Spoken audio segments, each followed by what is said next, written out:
Dan tak lupa teman-teman yang saya banggakan. Kami dari kelompok 8 ingin mempresentasikan hasil diskusi kami yang tentang pengertian paragraf, ciri-ciri paragraf, dan juga syarat-syarat paragraf. Adapun anggota dari kelompok kami, perkenalkan, nama saya Sita Eka Yuliana sebagai moderator dan juga pemateri kedua. Perkenalkan, nama saya Agustina sebagai pemateri pertama. Perkenalkan, saya Murita sebagai pemateri ketiga. Baiklah, langsung saja kita mulai presentasinya. Materi pertama akan disampaikan oleh rekan saya, Ayu Agustina. Saya persilakan. Baik, terima kasih kepada moderator. Baiklah, di sini saya akan menyampaikan materi pertama tentang pengertian paragraf dan fungsi paragraf.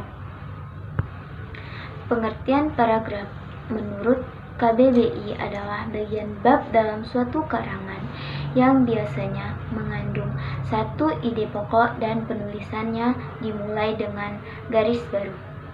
Paragraf terdapat dalam pemakaian bahasa secara tertulis. Sebuah paragraf terdiri atas beberapa kalimat atau lebih dari satu kalimat. Menurut Henry Guntur Tarigan, dalam bukunya Keterampilan Menulis menyebutkan paragraf adalah seperangkat kalimat tersusun logis, sistematis yang merupakan satu kesatuan ekspresi pikiran yang relevan dan mengandung pikiran pokok yang tersirat dalam keseluruhan. Paragraf merupakan rangkaian atau himpunan kalimat-kalimat yang bertalian dalam suatu rangkaian untuk membentuk sebuah gagasan yang biasanya mengandung satu ide pokok atau pikiran pokok dan penulisannya dimulai dengan baris baru. Paragraf adalah seperangkat kalimat yang membicarakan suatu gagasan atau topik. Kalimat-kalimat dalam paragraf memperlihatkan kesatuan pikiran atau mempunyai keterkaitan dalam membentuk gagasan atau topik tersebut. Paragraf merupakan inti penuangan sebuah pikiran dalam sebuah karangan. Dalam paragraf terkandung satu inti buah pikiran yang didukung oleh semua kalimat dalam paragraf tersebut, mulai dari kalimat pengenal, kalimat utama, atau kalimat topik, kalimat-kalimat penjelas, sampai kalimat penutup. Himpunan kalimat ini saling bertalian dalam suatu rangkaian untuk membentuk sebuah gagasan. Adapun fungsi paragraf. Paragraf berfungsi untuk memudahkan pengertian dan pemahaman pembaca, yaitu adanya gagasan-gagasan yang dipilah-pilah. Selain itu, paragraf berfungsi untuk memisah bagian uraian agar memudahkan pembaca berhenti lebih lama pada bagian karangan yang panjang. Bagaimana menulis kalimat agar menjadi kalimat paragraf yang baik? Paragraf yang baik harus memiliki koherensi, konsistensi, pengembangan keutuhan, dan ketuntasan. Paragraf harus memiliki kesatuan. Maksudnya, semua kalimat harus bersama-sama digerakkan untuk menunjang sebuah pikiran pokok. Jika ide pokok membicarakan A, maka kalimat-kalimat selanjutnya harus menjelaskan A. Perhatikan contoh berikut. Contoh di atas bukan sebuah paragraf yang baik, walau disusun dalam beberapa kalimat.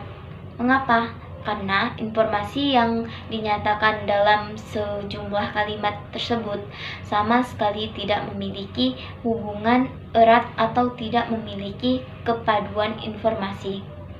Tanpa adanya kesatuan informasi yang dinyatakan dalam kalimat-kalimat, kumpulan informasi itu tidak menghasilkan paragraf yang baik, melainkan hutan rimba.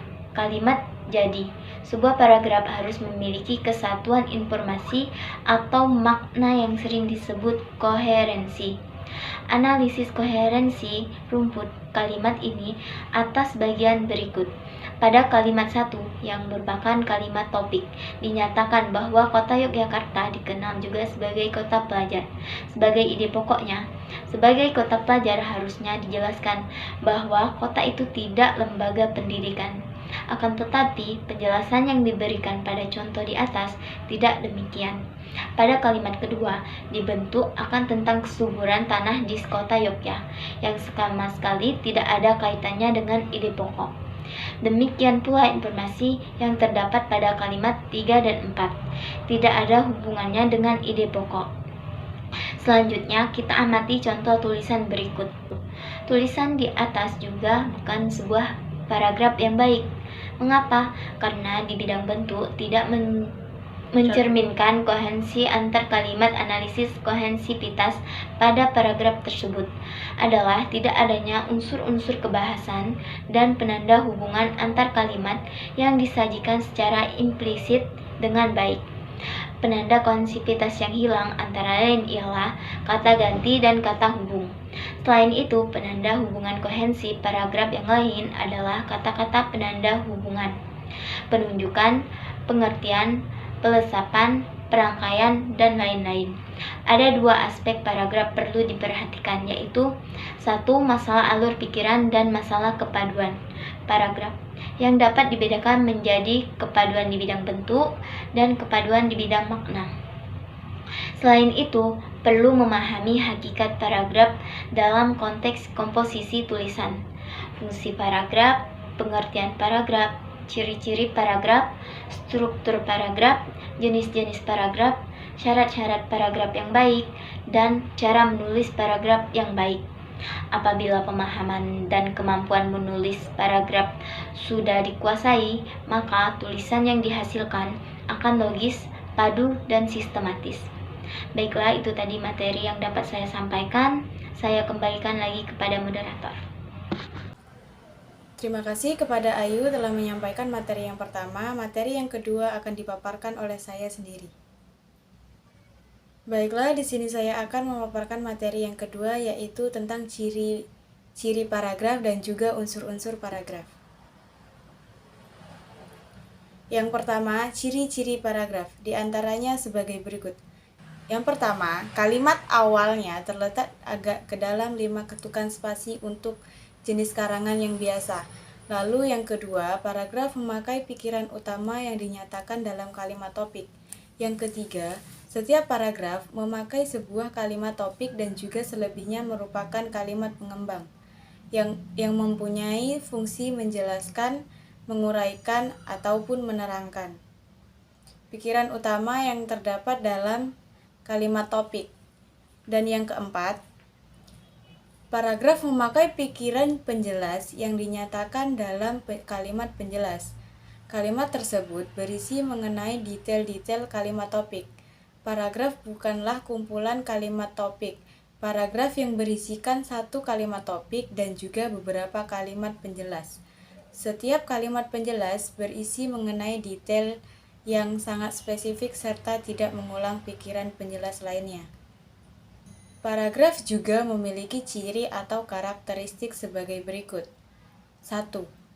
Setiap paragraf mengandung makna, pesan, pikiran, atau ide pokok yang relevan dengan ide pokok keseluruhan karangan.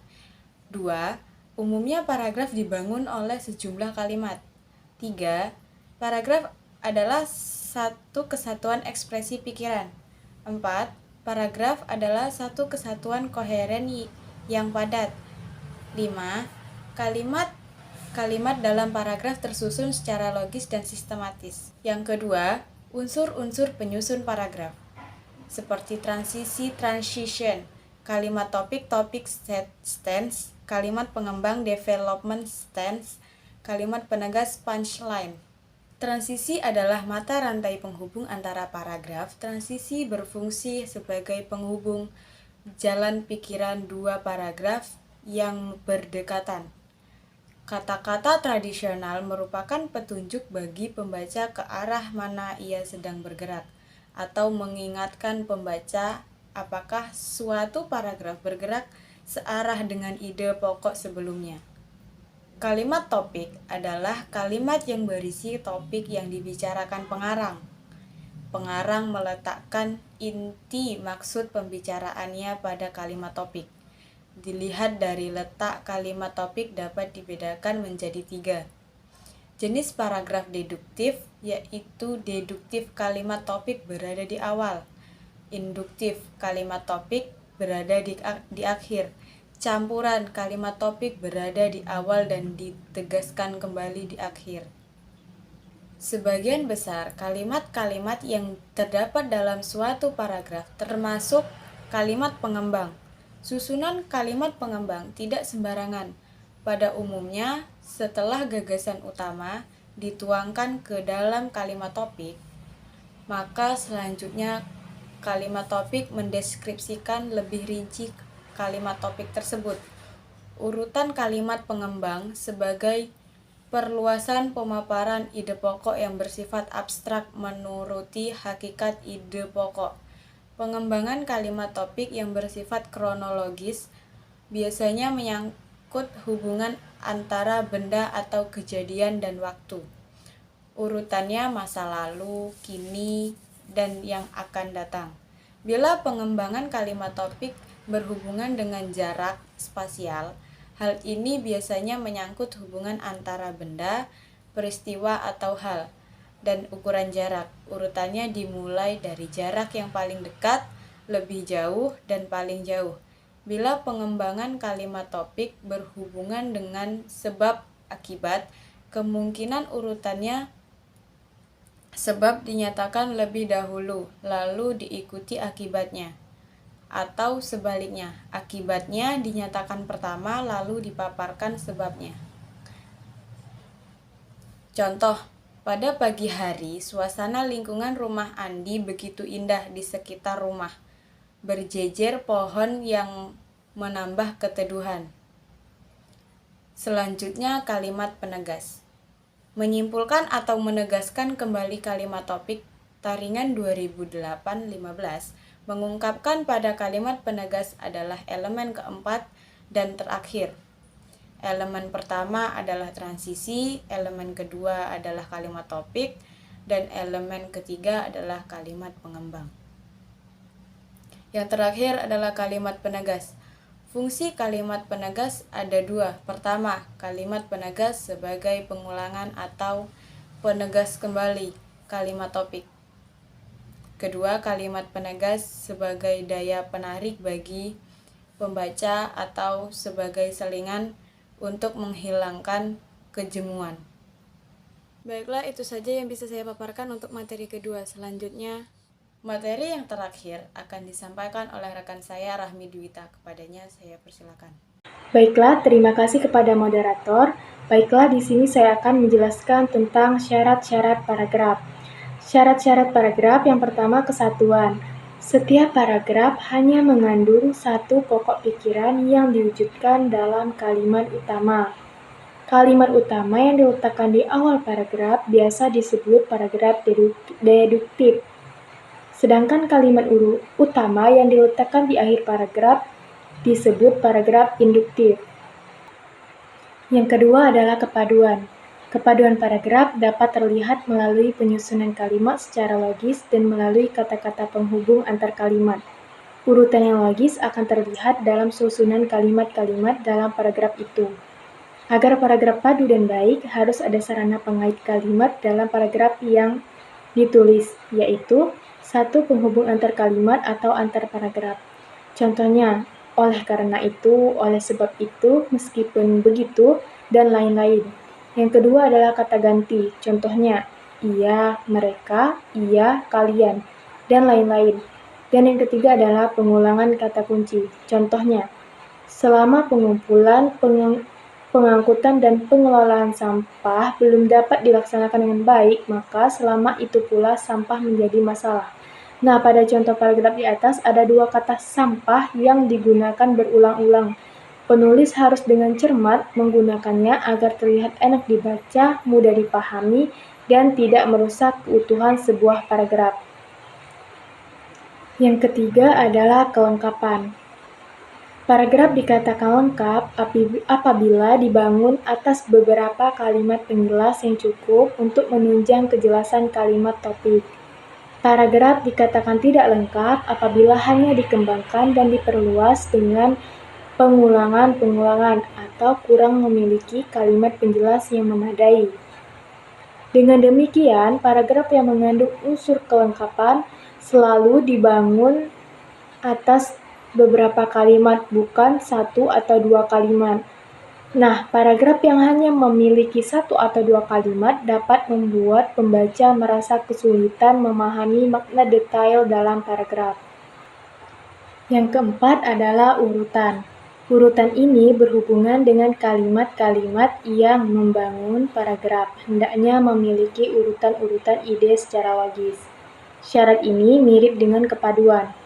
Hanya saja, untuk urutan, kalimat yang membangun paragrafnya hendaknya memiliki keruntuhan.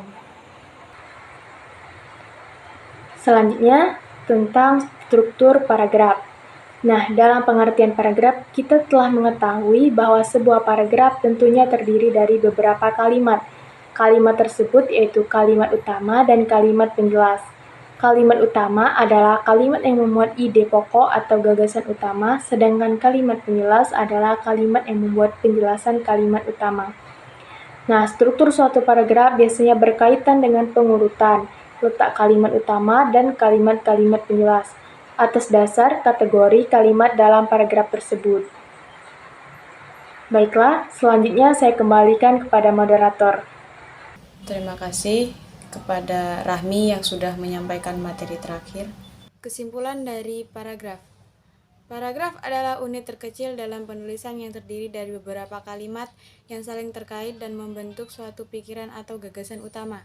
Paragraf digunakan untuk mengorganisir dan menyampaikan informasi dengan jelas dan terstruktur dalam tulisan.